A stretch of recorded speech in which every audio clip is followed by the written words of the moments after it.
శ్రీమాత్రే నమః. ఈరోజు వీడియో చక్కెర పొంగలి తయారీ చేసే విధానం ఈ వీడియోలో చూద్దామండి. మనము కావాల్సిన ఐటమ్స్: బియ్యము 1 గ్లాసు, బియ్యము, పెసరపప్పు 3/4 గ్లాసు, బెల్లం 1 గ్లాసు, దీంట్లో ఏంటంటే జీడిపప్పు,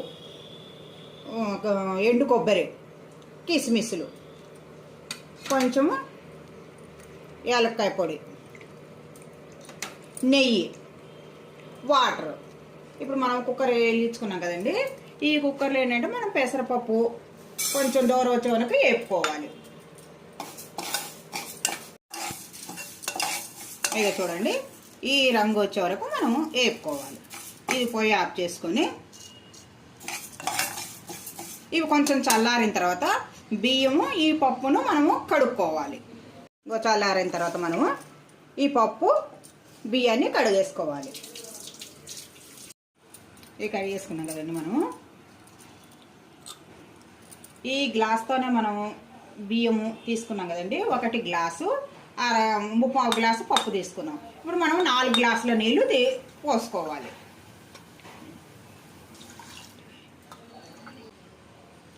నాలుగు గ్లాసులు. ఇప్పుడు ఇలాగా నీరు వాటర్ వేసి మూత పెట్టుకొని ఇలా పెట్టుకున్నాం కదండి. ఇది ఒక 4 విజిల్స్ వచ్చేదాకా ఇలా ఉంచేసుకోవాలండి. మనం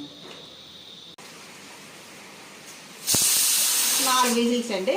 ఇది పక్కన పెట్టేసుకుని దీంట్లో మనం కొబ్బరి, 2 ద్రాక్ష అవి ఉన్నాయి కదండి. ఈ పొయ్యి మీద ఇలా వేపేసుకో. అది విజిల్ వచ్చేలోపు వేపేసి పెట్టుకుందాం. 2 స్పూన్ల నెయ్యి అండి. ఇవి నెయ్యి వేడి అయింది కదండి. దీంట్లోనే ఎండు కొబ్బరి ముందు వేపుకుందామండి. కొంచెం దూరం వచ్చాక మిగతా వేపుకుందాం. చూడండి, దూరం అయినాయి కదా. దీంట్లో జీడిపప్పు వేసుకుందాం. జీడిపప్పు కొంచెం దూరం అయిన తర్వాత కిస్మిస్లు వేసుకుందాం. జీడిపప్పు దూరగా వేయిందండి. మనం కిస్మిస్లు వేసుకుంటాం. ఆవిరి అయిపోయిన తర్వాత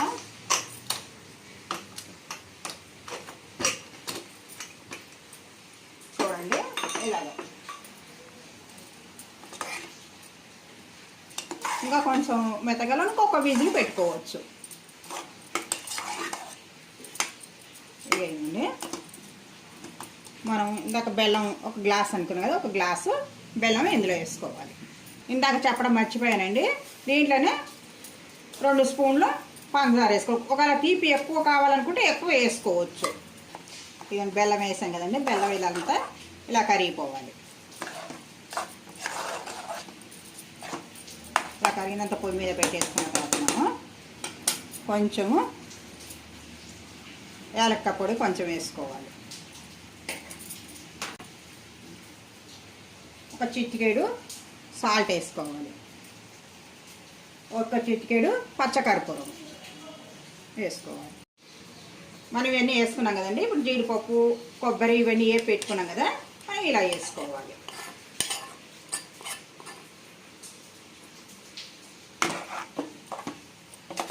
ఇది మనము నైవేద్యంగా పెట్టుకోవచ్చు. మనం ఈ వీడియోలో చక్కెర పొంగలు చూసాం కదండి. మనం నెక్స్ట్ వీడియోలో కలుసుకుందాం. వీడియో నచ్చితే లైక్ చేయండి, షేర్ చేయండి, సబ్స్క్రైబ్ చేయండి. Thank you.